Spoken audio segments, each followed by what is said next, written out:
el Shabbat pasado les dije que iba a estar enseñando sobre un tema que Dios puso en mi corazón, que intitulé A ti y a tu descendencia. Y el miércoles, yo no sé quiénes estuvieron en la academia el miércoles, continué enseñando sobre el mismo tema, a ti y a tu descendencia. Y hoy quiero seguir compartiendo sobre este tema y no sé si terminemos hoy de compartirlo, pero no tengo ningún afán, gracias a Dios, no me están persiguiendo. Porque lo que yo quiero es eso que la pastora decía hace un momento, cómo el poder del Evangelio cambia nuestras vidas. Ayer que tuvimos un almuerzo con unos amigos muy queridos, yo les decía a ellos, el tema no se trata de religiones, el tema se trata de principios de vida, de renovar nuestras mentes, de cambiar nuestras historias. Tiene que ser un propósito en nosotros. Ese propósito tiene que estar claro. Usted no puede conformarse. La Biblia en el libro de Romanos dice, no os conforméis a este siglo, sino sean transformados por medio de la renovación del entendimiento, para conocer la buena voluntad de Dios, agradable y perfecto, para que comprobéis, dice la Biblia, cómo es la voluntad de Dios, que es buena, agradable y perfecta. Todos esos síntomas de la pobreza, de las frustraciones, de los fracasos, de que las cosas no salgan bien, nunca es un tema de que Dios tiene algo que ver. Se trata de que no hemos entendido. Se trata de que no hemos obedecido. Se trata de que no hemos perseverado en sus principios. Vamos, venimos, cambiamos de acuerdo al clima, de acuerdo a las circunstancias. Tenemos cosas sin resolver, cosas ocultas. Y eso realmente es lo que nos impide la bendición. Y les estuve hablando cómo la bendición tiene que ver con generaciones. La descendencia es una simiente. Es una semilla, tiene que ver hasta con el esperma del hombre. Y tenemos que creer en eso, que nosotros somos la bendición para este tiempo. Hoy compartía con los matrimonios de esta congregación donde estuvimos predicando anoche y esta mañana. Un día yo estaba leyendo la vida del profeta Isaías. Y siempre uno estudia a Isaías, pues qué tan gran hombre de Dios fue ese hombre. Pero un día me centré en su relación matrimonial. Dice que él se allegó a la profetisa, o sea, a su esposa. Significa tuvo relaciones sexuales con su esposa. Y Dios le dice al profeta, van a tener 2 hijos. Quiero que le coloque estos 2 nombres a sus hijos, porque ustedes van a ser la señal para esta nación. Y ahí paré. Le dije, Señor, ¿cómo es posible que tú puedas escoger una familia para hacer señal a una nación? Y nuestra visión generalmente es cómo pagar el arriendo, cómo cumplir las cuotas, cómo sobrevivir en este mundo de impedimentos, de dificultades. ¿Cómo sobrevivir al carácter del uno o del otro? ¿Cómo lograr sacar adelante unos hijos con esfuerzo? Y eso se nos vuelve como el lenguaje diario. Y cuando Dios tiene un concepto tan alto, tan diferente, que seamos señal a una nación. Pero usted se lo tiene que creer. Y usted tiene que empezar a caminar desde cosas pequeñas. Ahorita nos predicaban, el que defiende en lo poco. Empiece con cosas pequeñas. Empiece en el interior de su hogar. Empiece en sus reuniones familiares. Empiece en las reuniones con sus amigos. Empiece a ¿qué? Empiece a hacer bendición. No se iguale a ellos. Usted tiene que entender que Dios por su gracia y misericordia lo puso en un nivel para bendecir. Eso fue lo que Dios le dijo a Abraham. Se lo repitió a Isaac, se lo volvió a decir a Jacob. Jacob fue donde José y se lo dijo, especialmente a Efraín. Me impacta en Éxodo 32, si usted va en su palabra, que cuando el pueblo peca por levantar una estatua a un toro y adorar a ese becerro, creyendo y ellos diciendo que a través de esa adoración estaban adorando a Dios. Y Dios se enciende en su ira y le dice a Moisés, desciende, el pueblo se ha corrompido y hágase a un lado que lo voy a acabar a todos. Y me impacta que la intercesión de Moisés delante de Dios a favor del pueblo es tomando la promesa de que prometió el Padre que nos bendeciría y que seríamos bendición en las generaciones. Miren lo que dice Éxodo 32, del 7 al 14.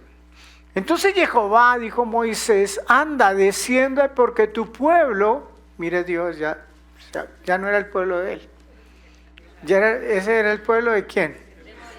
Ya no es mi pueblo. ¿Usted puede creer eso? ¿Sabe que uno de los mayores engaños del mundo es que muchas personas se creen hijos de Dios y no son? Eso va a ser una de las grandes frustraciones en el día del juicio. Porque Jesús dijo, muchos me llamarán Señor, Señor. ¿Cuántos? Muchos. ¿Y yo qué les diré? No los conozco. Pero en tu nombre echamos fuera demonios, hicimos milagros. No sé quién es usted. Al lago de fuego, hacedores de maldad. Y aquí me impacta que cuando el pueblo adora al ídolo, Dios de una vez, como dice usted los colombianos, se abrió. Y le dijo a Moisés, vaya que su pueblo se acaba de corromper. ¿Seguimos leyendo?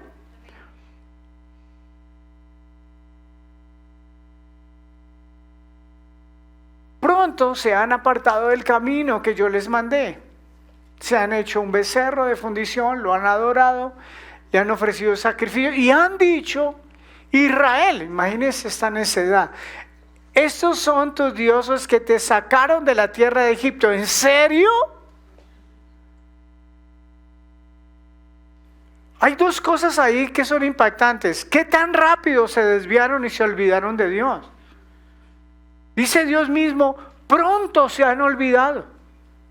Y lo más terrible es que dijeron que ese becerro era el que los había sacado de Egipto. ¿En serio? Después de plagas, de ver el poder de Dios, la manifestación gloriosa.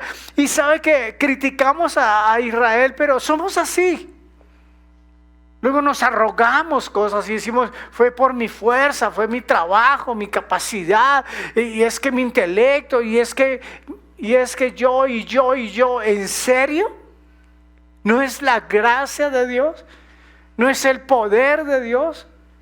El estar con vida, el tener salud, el tener un trabajo, el tener un techo, el tener una casa, una familia, unas oportunidades. ¿No podemos honrarlo y adorarlo en espíritu y en verdad cada día? ¿Por qué tan rápido nos olvidamos de Él? ¿Por qué creemos que es por nuestra propia fuerza? Porque nuestras conexiones humanas son las que empezamos a poner los ojos en las conexiones humanas, en las recomendaciones de hombres. Permítame seguir leyendo, por favor.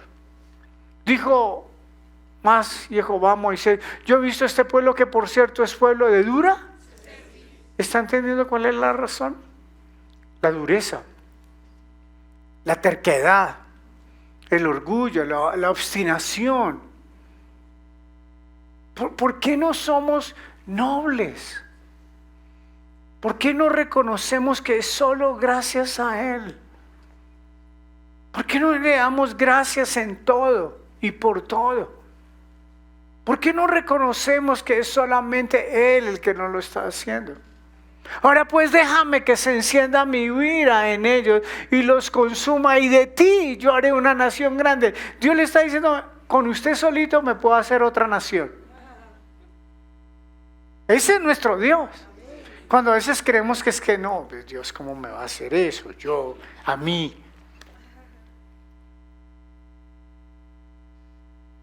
Busquemos a Dios mientras pueda hacer allá. Si le desechamos a Él, Él también nos va a desechar. Son temas de decisiones. La bendición viene por mi decisión, por mis convicciones, por lo que yo quiero hacer con Él y para Él. Él puede quitarnos y arrancar de nuevo con Jesús dijo, hasta las piedras podrán hablar. Entonces, mire, este gran hombre de Dios, Moisés, oró en presencia de Jehová su Dios y dijo, oh Jehová, ¿por qué se encenderá tu furor contra tu pueblo? Le recordó que no era de él, sino de él. Ese no es mío, ese es suyo. Usted fue el que me mandó a sacarlo, pero le quiero aclarar, Padre, que es suyo.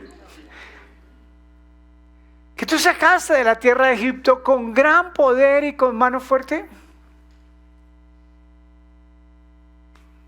Porque han de hablar los egipcios diciendo, para mal los sacó, para matarlos en los montes, para raerlos de sobre la faz de la tierra.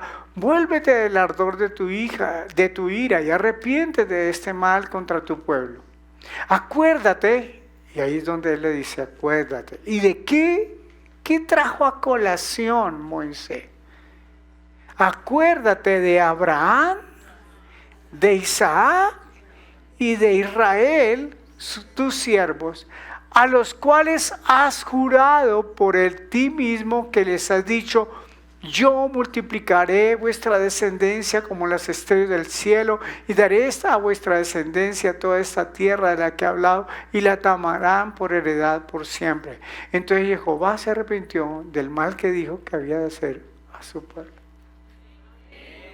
¿Vale una oración de intercesión?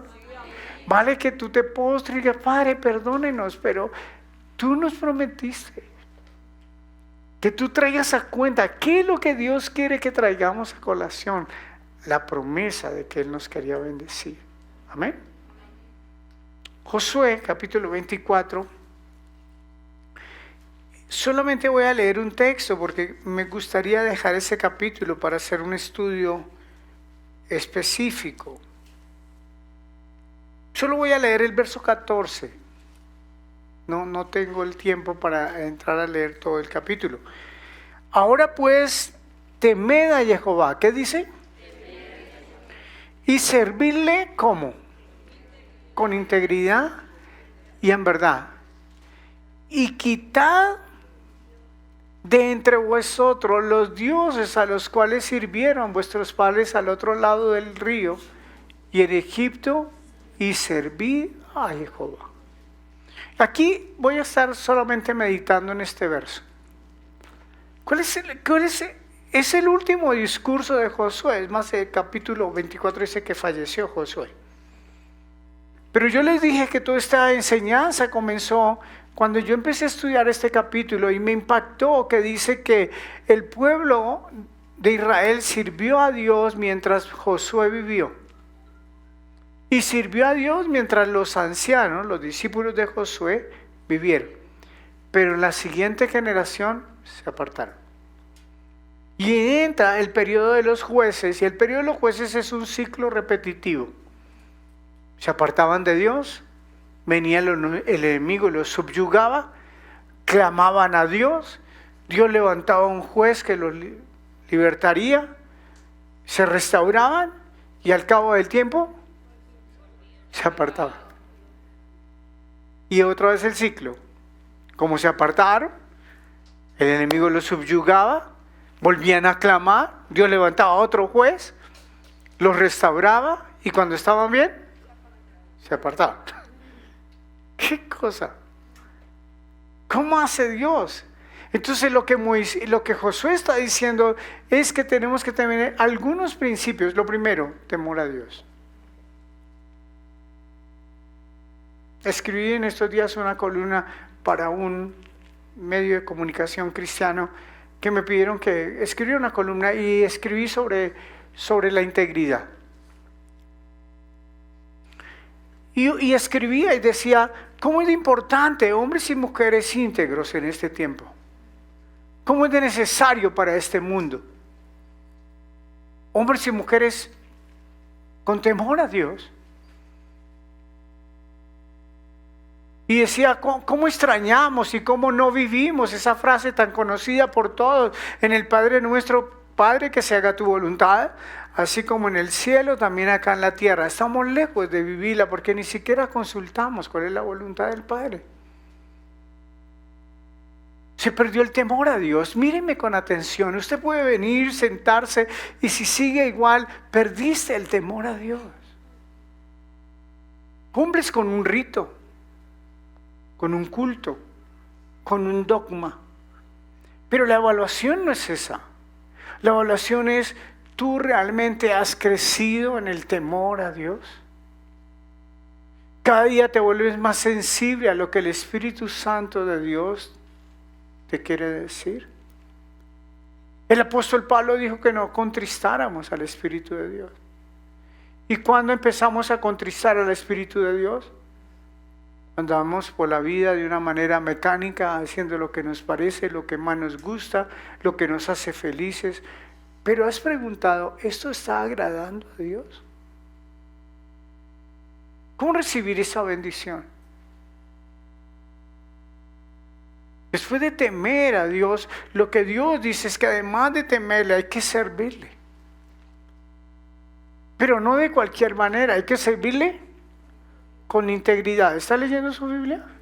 Hay que servirle con integridad. Un espíritu de servicio que la humanidad perdió. A Dios no lo podemos ver, dice la Biblia. ¿Cómo servimos a Dios? Sirviendo a otros. Mayor es el que sirve, dijo el Señor Jesús.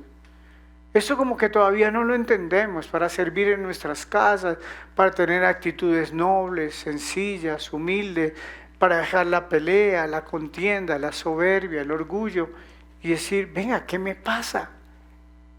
¿Por qué no puedo servir con sencillez? La palabra integridad tiene que ver con algo completo, con algo sin tacha, con algo sin defecto, con personas perfectas, maduras. Eso es una persona íntegra. Y allá nos quiere llevar Dios para bendecirnos. Servirle con integridad, pero también en verdad. Significa transparencia, veracidad, honestidad. Pero como cierra Josué esta frase es diciendo, y quiten todos los ídolos que hayan en medio de ustedes. Entonces la pregunta es, ¿qué es lo que Dios querrá que yo quite? Y después de la invitación de Josué a que quiten los ídolos, él dice, porque ustedes pueden seguir sirviendo a los dioses que tenían en Egipto, o a los dioses de los amorreos, que era donde estaban llegando, pero yo y mi casa serviremos a Jehová. Y el pueblo dijo, no, está bien, vamos a servirle a Dios. Mentira, no le sirvieron. Y como 4 o 5 veces le dijo, yo sé que ustedes no le van a decir que sí, que le vamos a servir. No lo hicieron. No se apartaron. ¿Por qué? Porque cuando hay cosas para la bendición, o sea, yo espero que usted me entienda, cuando hay un anhelo en nuestras vidas de ser bendición, hay que tomar decisiones para ser bendición. No somos bendición porque sí. Somos bendición cuando usted toma ese estándar, coloca ese propósito de ser bendición, pero para llegar a ese estándar, a esa meta, a ese propósito, quita cosas de su vida. Toma decisiones. No puede seguir con los mismos hábitos, con los mismos pensamientos y con las mismas costumbres. Vaya al libro de 2 de Samuel, por favor. David, el rey, quiere construir, él siente en su corazón construir una casa para Dios, un templo.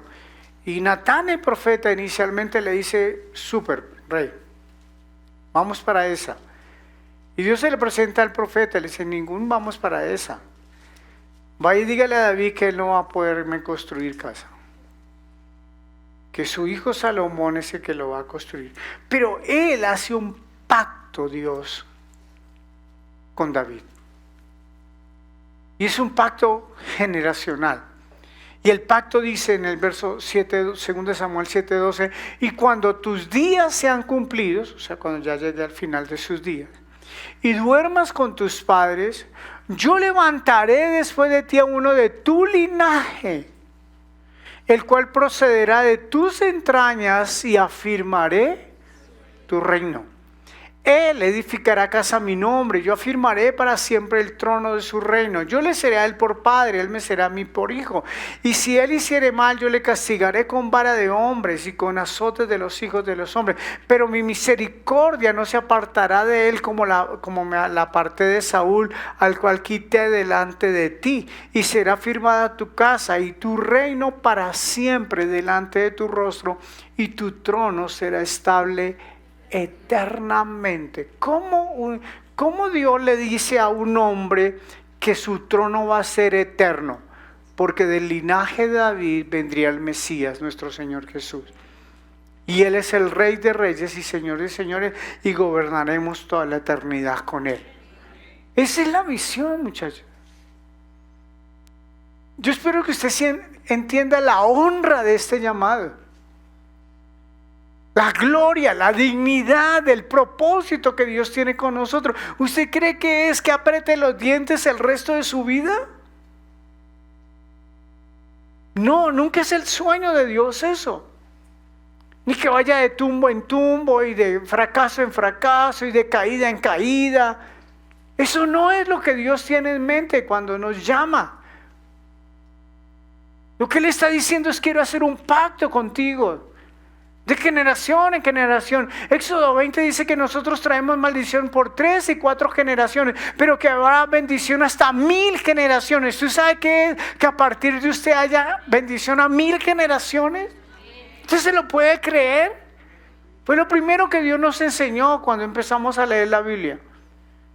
Y leímos, éramos recién convertidos, Clara y yo, y estábamos leyendo Éxodo 20, los mandamientos de Dios. Y de pronto encontramos ese tesoro.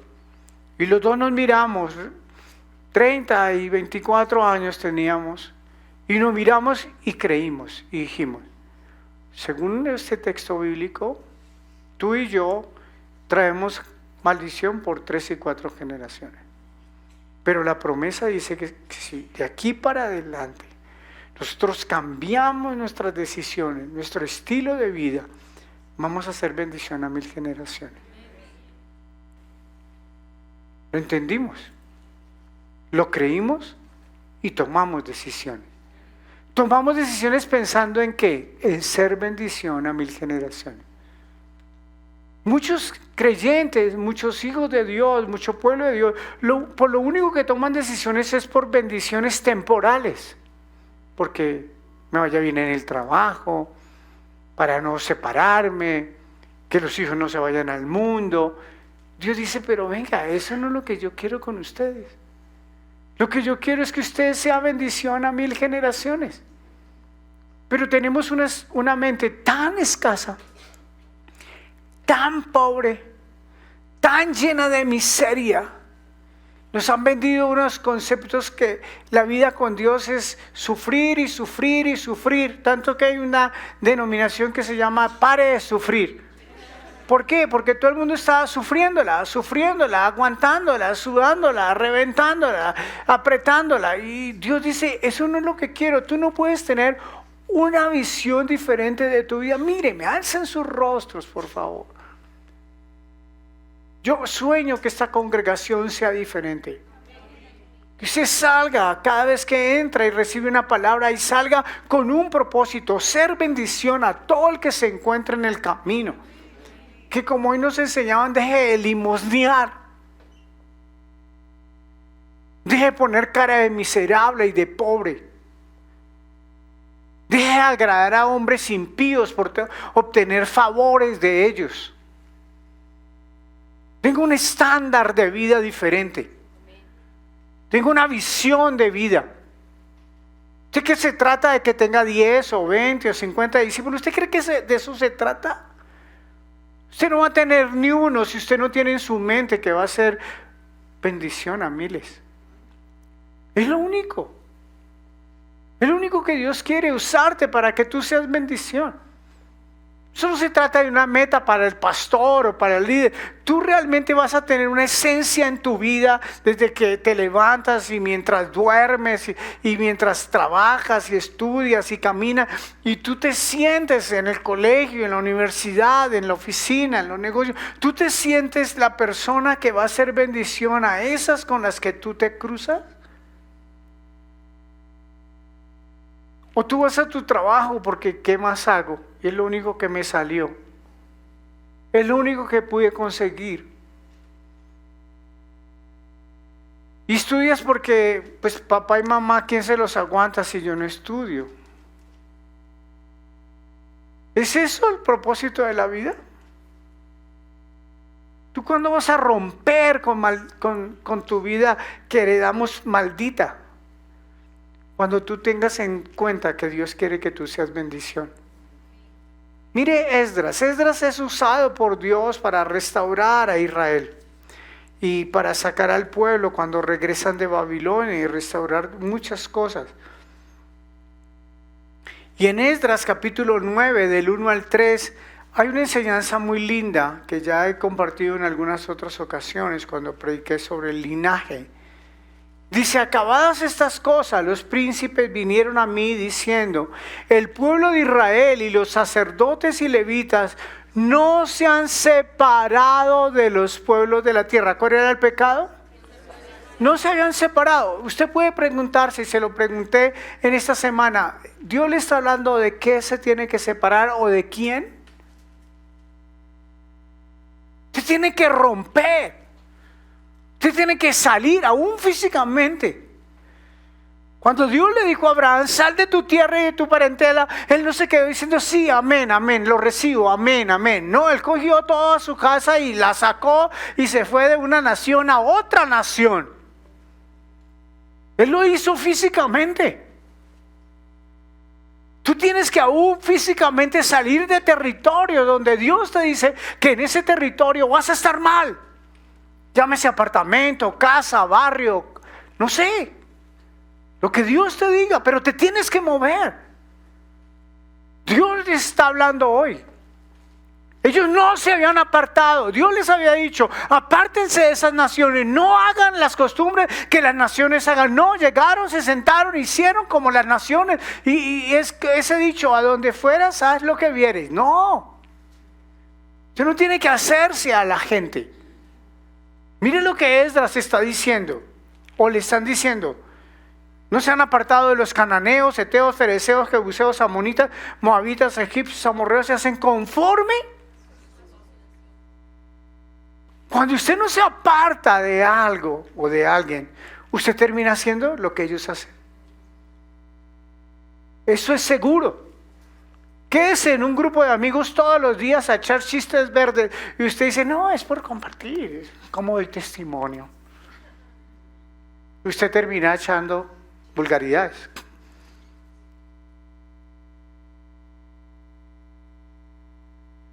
¿De qué usted tiene que apartarse hoy?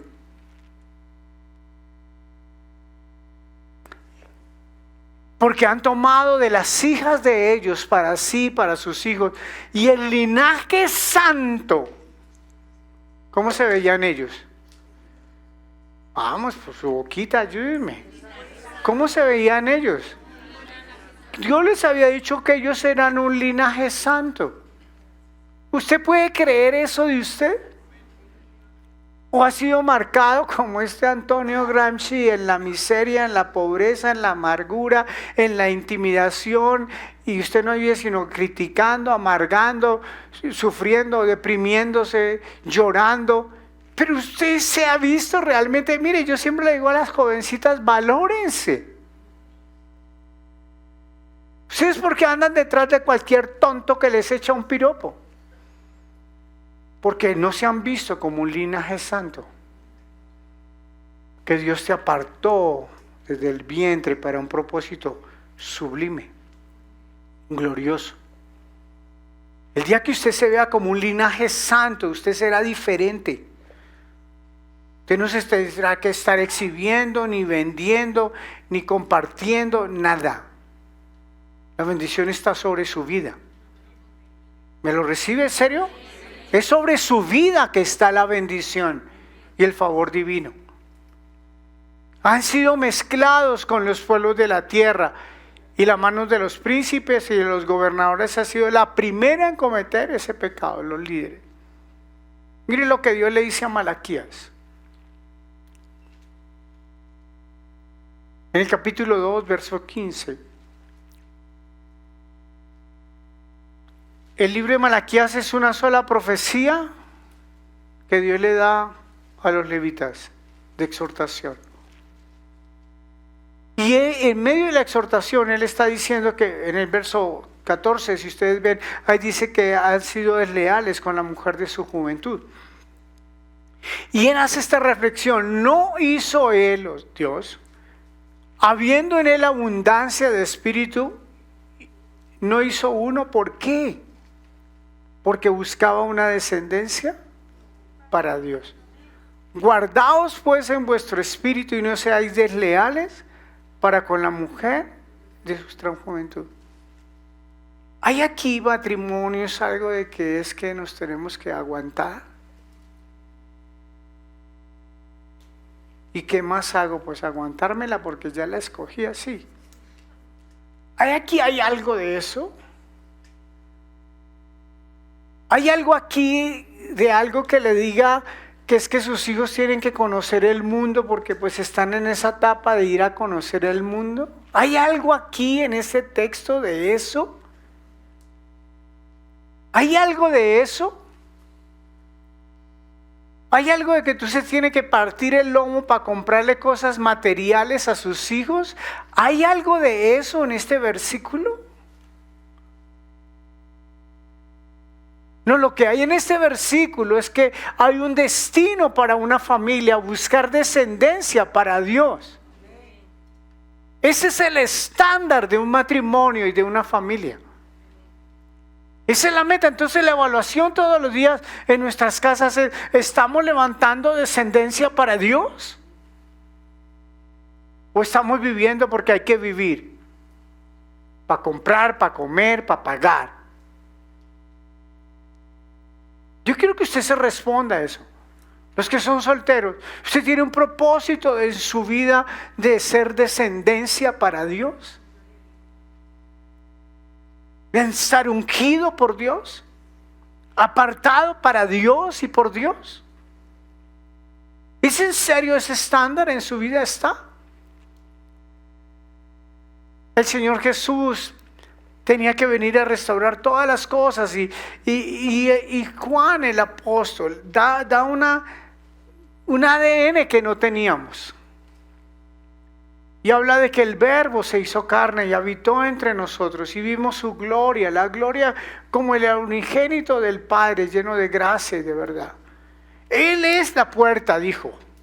El Señor Jesús es el único camino. El Señor Jesús es el único que nos lleva al Padre. El Señor Jesús es el único que puede romper la vida en dos. El Señor Jesús fue el único que se hizo maldición por nosotros. Al morir en ese madero, llevó nuestras maldiciones, pagó por nuestros pecados, nos trajo perdón de pecado, nos lavó con su sangre. Esa fue la obra. Por eso Él es el único que nos puede dar una nueva identidad y cambiar toda esa tradición maldita que traemos, miserable, pobre. Con un verso que usted espero que entienda, está en el verso 11: a lo suyo vino y los suyos no le recibieron, mas a los que le recibieron, a los que creen en su nombre, les dio potestad de ser hechos hijos de Dios. Subrayen eso y cambien sus vidas. No hay mayor honor en esta tierra, no hay título. Y ustedes saben cuánto motivamos a ustedes a que estudien, a que se capaciten, a que aprendan, a que sean productivos intelectualmente. Pero no son esos cartones y esos títulos los que van a cambiar tu historia. El único y verdadero título que va a cambiar tu historia es que tú te consideres un hijo de Dios y actúes todos los días como un hijo de Dios, no un religioso que se acerca a Dios a pedir favores y sigue su vida mundana sin entender que no está agradando al Dios el Padre. El Señor Jesús fue y se bautizó. Juan lo bautiza, sale de las aguas y hay una voz del cielo que dice: este es mi Hijo amado en quien tengo complacencia. Eso tiene que ser su frase diaria. Todos los días usted tiene que levantarse y decir: Señor, mi actuar te está agradando a ti, Padre. Este negocio que acabo de firmar,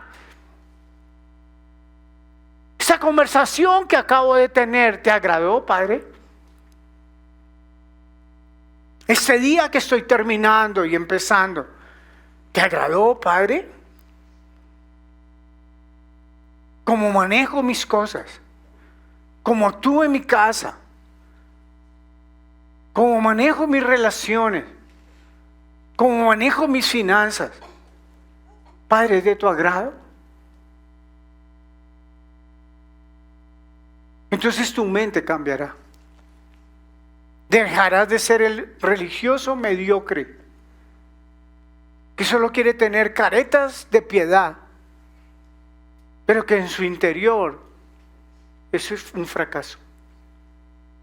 Eso es lo único que te va a cambiar, que tú entiendas que la obra del Señor Jesús tuvo un propósito. Mire lo que sigue diciendo el siguiente verso, dice: los cuales no son engendrados de sangre, ni de voluntad de carne, ni de voluntad de varón, sino de Dios. Porque usted tiene que entender esa honra. Éramos pecadores, estábamos en el mundo, vivíamos haciendo con nuestra vida lo que nos parecía. Pero un día viene el Señor Jesús, irrumpe en esta tierra para morir por nosotros, para que creamos en Él, para que recibamos su perdón, su misericordia. Y el propósito es darnos un cartón y decirnos: de ahora en adelante, eres mi hijo. Y no te lo dice un hombre, te lo digo yo y te lo firmo yo personalmente. Tú tienes que decir: wow, Dios, y yo voy a seguir agradando hombres. Yo voy a seguir agradando al diablo. Si Dios me dio el honor y la honra, el linaje, la simiente, la descendencia de ser hijo de Él. El apóstol Pedro tenía muy claro qué significaba esta enseñanza. Y en 3 ocasiones Pedro habla, y él habla sobre lo que Dios le reveló. Cuando él da el primer discurso en Jerusalén, después de ser revestido del poder de lo alto, él dice en Hechos 3: y todos los profetas, desde Samuel en adelante, cuantos han hablado, también han anunciado estos días. ¿Qué días? Que ustedes son los hijos de los profetas y del pacto que Dios hizo con nuestros padres, diciendo a Abraham: en tu simiente serán benditas todas las familias de la tierra. ¿Entiende lo que entendió Pedro? ¿Entienden lo que entendió Pedro? Pedro entendió que a través de Jesús estaba cumpliendo una promesa de que seríamos injertados en la bendición de Abraham, y la bendición de Abraham era una sola: somos bendición a las familias de la tierra. No hay otra meta. No es que usted aguante y apriete y se aguerra y un día se levante y otro día. No es eso. No es la visión del Padre. Mire lo que dice en Primera de Pedro. Y he predicado en algunas ocasiones sobre esto. Porque Pedro no está hablando de ninguna iglesia, mucho menos ninguna religión. Yo conozco personas que se sientan a discutir: es que yo soy católico, y yo soy cristiano, y yo soy mormón, y yo soy budista, y yo soy nada. Y Dios dice: ¿en serio esas son las discusiones? ¿Que tú seas católico? ¿Que tú seas cristiano? ¿Que tú seas mormón? Cuando Pedro está diciendo: ustedes son uno. Lean: linaje escogido. 2, real sacerdocio. 3, cuarto, ¿Para qué? ¿Está claro su vida? Ustedes que en otro tiempo no eran pueblo, pero que ahora son pueblo de Dios, que en otro tiempo no habían alcanzado misericordia, pero que ahora han alcanzado misericordia. ¿Está entendiendo lo que Dios nos está diciendo? Tú no eras pueblo mío, tú no eras hijo mío, yo no tenía nada que ver contigo, pero a través de la obra de Jesús ahora son el linaje escogido, el real sacerdocio, la nación santa, el pueblo adquirido por Dios para que anuncien. Ustedes no eran pueblo, pero por la misericordia de Él somos pueblo.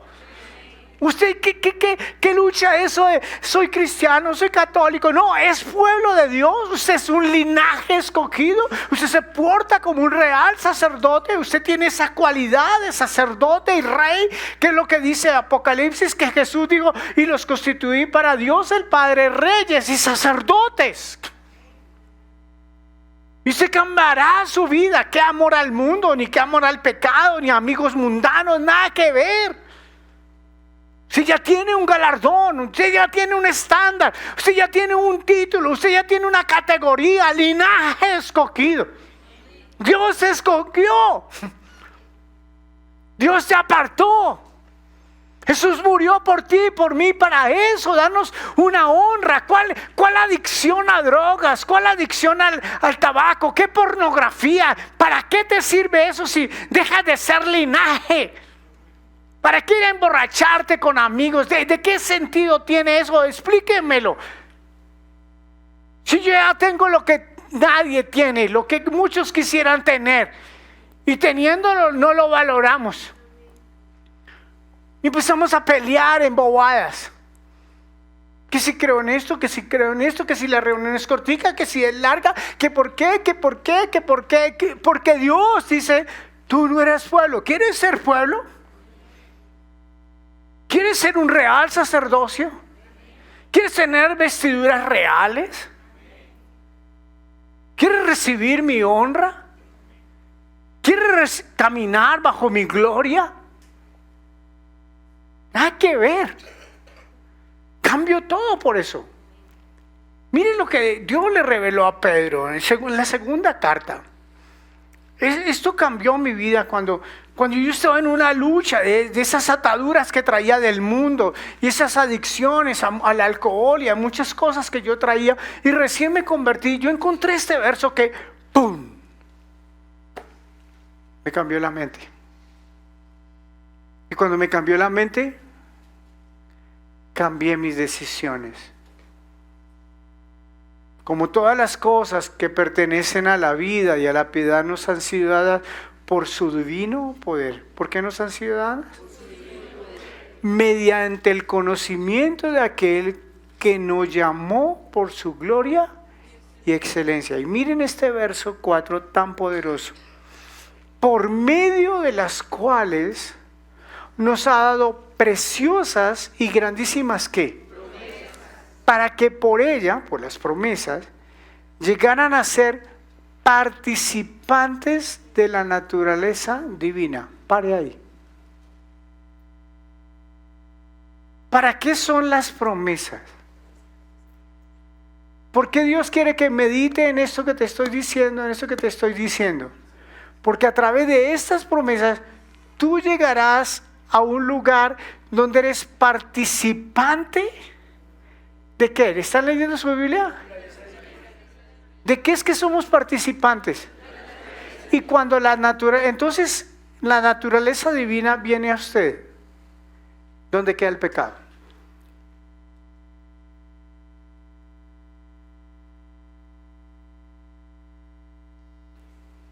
Si Él viene a vivir dentro de usted, entonces, ¿dónde quedaron los deseos de fumar, de emborracharse, de drogarse?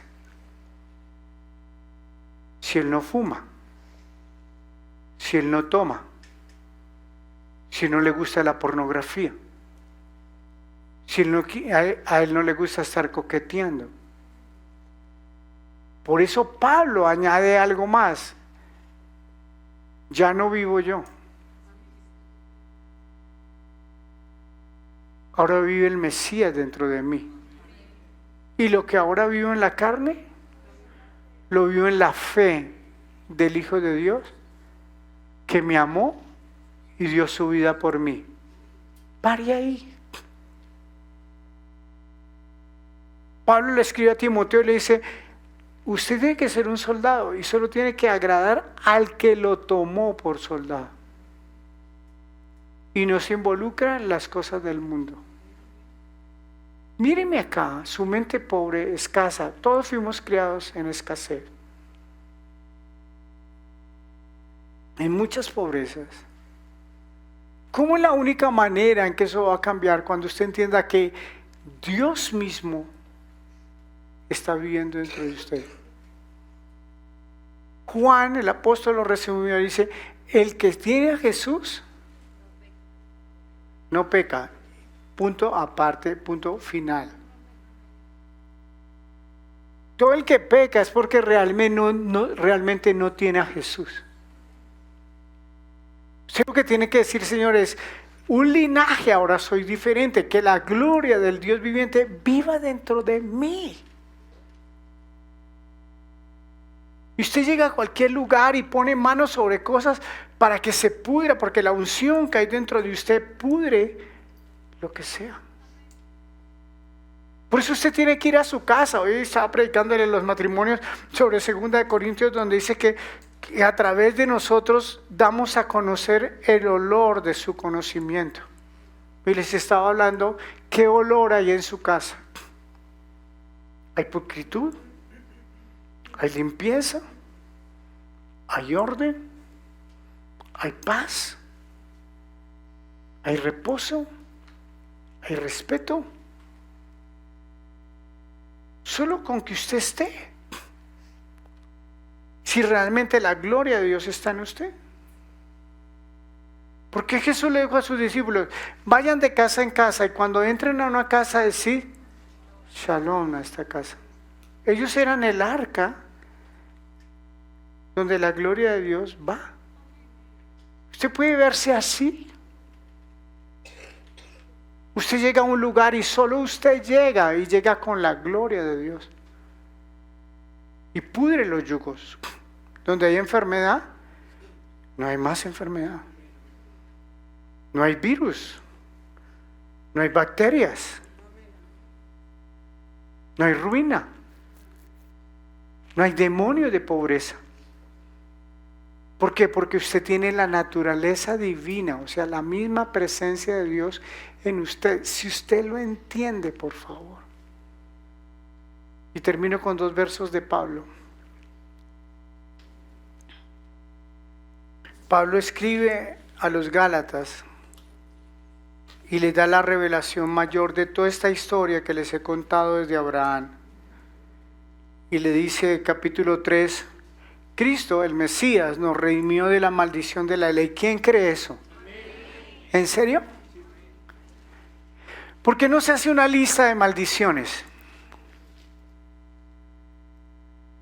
A ver todavía cuántas le quedan. O cuántas usted puede percibir. Estúdiese Deuteronomio 28. Y empiece a hacer un diagnóstico a la luz de la palabra, no porque el pastor le diga, sino usted coge su Biblia y en Deuteronomio 28 se hace un diagnóstico de las maldiciones que están ahí. Si ahí están es porque todavía la obra de Jesús no ha sido aplicada a esa área de su vida. Por ejemplo, cristianos sufriendo de depresión. Entonces, este texto no ha redimido a esos cristianos de la maldición de la depresión. Pero pastor, es que según las estadísticas en el mundo entero, a raíz de la pandemia, la depresión aumentó. Sí, yo sé que aumentó. Para los que no han sido redimidos de la maldición. Usted no puede ser como ellos. Porque entonces, ¿para qué la obra de Jesús en su vida? ¿Estamos acá? Haga un diagnóstico. Ahí dice que no tendrán zozobra ni en el día ni en la noche. ¿Es usted así? Ay, siquiera que anoche yo, ay, otra vez amaneció, ay, que se acabó el día rápido. Entonces la maldición de la Torá no ha sido aplicada a esa área. ¿Vive usted de enfermedad en enfermedad? Y siempre bromeé, hay personas que solo les da 2 gripas al año y cada una le dura 6 meses. Es que sufro de alergia. Aplique esa obra de Jesús a la alergia. ¿Para qué la obra de Jesús? ¿Para qué Él dijo consumado es, completo es, terminado es? ¿Para qué dijo Jesús eso si no nos la recibimos, si no nos la aplicamos y nos justificamos? Se hizo maldición por nosotros, que escrito está: maldito el que es colgado en un madero, para que en él, en Jesús, el Señor Jesús, la bendición de Abraham alcance a los gentiles, a fin de que por la fe recibiésemos la promesa del Espíritu. ¿Cuál es el propósito de esa obra de Jesús? Que la bendición de Abraham, que lleva una semana diciéndole, nos alcance. ¿Cuál es la bendición? Vuélvase a estudiar todo eso que hemos estado estudiando. Entren al canal, repítanse las charlas, consigan el bosquejo y diga: Señor, la bendición de Abraham a través tuyo, Señor Jesús, tiene que llegar a mi vida. Hermanos, hablo en términos humanos. Un pacto, aunque sea de hombre, una vez ratificado, nadie lo invalida ni le añade. Ahora bien, a Abraham, ¿a quién? Abraham, ¿qué? Fueron hechas las promesas. Y a su simiente, no dice a las simientes, como si hablase de muchos, sino de uno, y a su simiente, la cual es Cristo el Mesías. Verso 29, y si vosotros sois de Cristo, ¿quiénes son aquí? Son del Señor Jesús. Ciertamente, linaje de Abraham sois, y herederos según la promesa.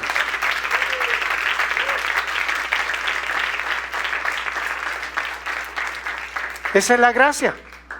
Esa es la obra de Jesús completa, en un paquete completo, y me la entrega. Y yo digo: gracias, Señor, lo hiciste por mí, por la gracia, pagaste por mis pecados, moriste en ese madero, fuiste colgado, llevaste mi maldición, para que a cambio de maldición la bendición sea para mi vida. Y la carta a Timoteo, que es la última carta que le escribió, Pablo le dice: considera lo que digo. 2 Timoteo 2:7. Y el Señor, subrayenlo, te dé entendimiento. Esa es mi oración.